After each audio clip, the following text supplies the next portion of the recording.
Selena, வணக்கம். இந்த ஆர்ப்பாட்டத்தின் நோக்கம் என்னவாக இருக்கிறது? விவரங்கள்.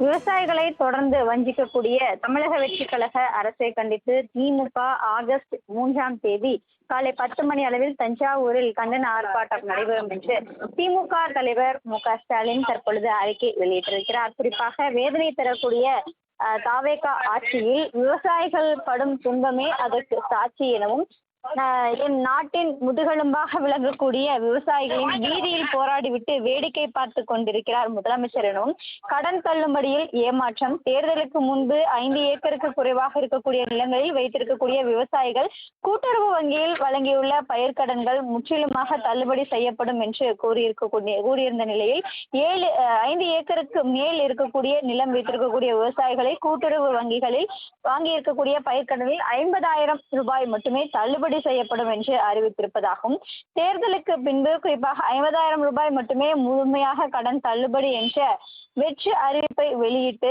அதற்கு காரணமாக விவசாயிகளை வெகுண்டு தற்பொழுது போராட்டம் வரையிலும் கொண்டிருப்பதாகவும், 75,000 ரூபாய் வரை மட்டுமே முழுமையாக கடன் தள்ளுபடி அறிவிக்கப்பட்டிருப்பதையும் சுட்டிக்காட்டியிருக்கிறார். சொன்னதை செய்ய நேரம் கேட்ட முதலமைச்சர் இன்னும் எவ்வளவு நேரம் வேண்டும் என்று விவசாயிகளிடம் சொல்லி இருக்க வேண்டும் எனவும், மேகதாது விவகாரத்தில் தமிழக வெற்றி கழக அரசின் செயல்பாட்டின் நிலை என்பது தமிழ்நாட்டின் ஆட்சி மாற்றம் ஏற்பட்டதிலிருந்து மேகதாது அணை கட்டுவதில் கர்நாடக அரசு தீவிரம் காட்டி வருவதாகவும், ஜூன் 11ஆம் தேதி மத்திய நிதியமைச்சரை நேரில் சந்தித்து கர்நாடக முதலமைச்சர் சந்தித்த போது மேகதாது நிதியுதவி கோரியும் மனு அளித்திருப்பதாகவும், ஜூலை 12ஆம் தேதி அதே போல மேகதாது திட்டத்திற்கு ஒப்புதல் வாங்கி இருப்பதாகவும், ஜூலை 17ஆம் தேதி டெல்லியில் கர்நாடகத்தை சேர்ந்த அனைத்து கட்சி எம்பிக்களுடன் கூட்டம் நடத்தி மேகதாதுவில் அணை கட்ட கடைமடை மாநிலங்கள அனுமதி தேவையில்லை எனவும் நீதிமன்றத்தில் மத்திய ஜல்சக்தித்துறை அமைச்சர் இது பதிலாக தெரிவித்திருப்பதாகவும், கர்நாடக அமைச்சர் குறிப்பாக கர்நாடக அரசின் டெல்லி பிரதிநிதியாக இருக்கக்கூடிய வழக்கறிஞர்கள் மூத்த அதிகாரிகளுடன் மேகதாது அணை கட்டுவது தொடர்பாக ஆய்வு கூட்டத்தையும் தற்பொழுது நடத்தியிருக்கிறார் என்றும் குறிப்பிட்டிருக்கிறார். ஊடகங்களிடம் தொடர்ந்து மேகதாது அணை கட்டியே தீர்வோம் என்று கர்நாடக அரசு தொடர்ச்சியாக தெரிவித்து வரக்கூடிய நிலையில் தமிழ்நாடு அரசின் அனுமதி தேவையில்லை என்றும் தொடர்ச்சியாக பேசி வருவதையும் சுட்டிக்காட்டியிருக்கிறார்.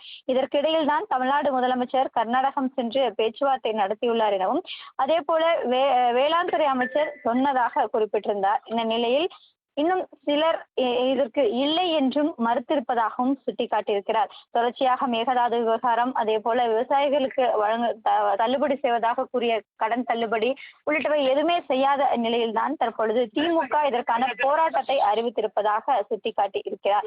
விவசாயிகள் தொடர்ச்சியாக வைக்கக்கூடிய கோரிக்கையும் காவிரி உரிமையும் நிலைநாட்டுவதில் தாவேக அரசு மெத்திரப்போக்காக இருக்கக்கூடிய நிலையில் இதனை கண்டித்து வரக்கூடிய 3/8/2026 அன்று காலை 10 மணி அளவில் தஞ்சாவூரில் இருக்கக்கூடிய மணகல் கூட்டத்தில் திமுக இளைஞரணி செயலாளரும் உதயநிதி ஸ்டாலின் பங்கேற்று இந்த கண்டன ஆர்ப்பாட்டத்தை கலந்து கொள்ள இருப்பதாக சுட்டிக்காட்டியிருக்கிறார். காவிரி டெல்டா மாவட்டங்களை சேர்ந்த மாவட்ட செயலாளர்கள், சட்டமன்ற உறுப்பினர்கள், உள்ளாட்சி பிரதிநிதிகள் அனைவருமே இந்த ஆர்ப்பாட்டத்தில் கலந்து கொண்டு விவசாயிகளுக்காக குரல் கொடுக்க வேண்டும் என்றும் திமுக தலைவர் தெரிவித்திருக்கிறார். விவரங்களுக்கு நன்றி செலினா.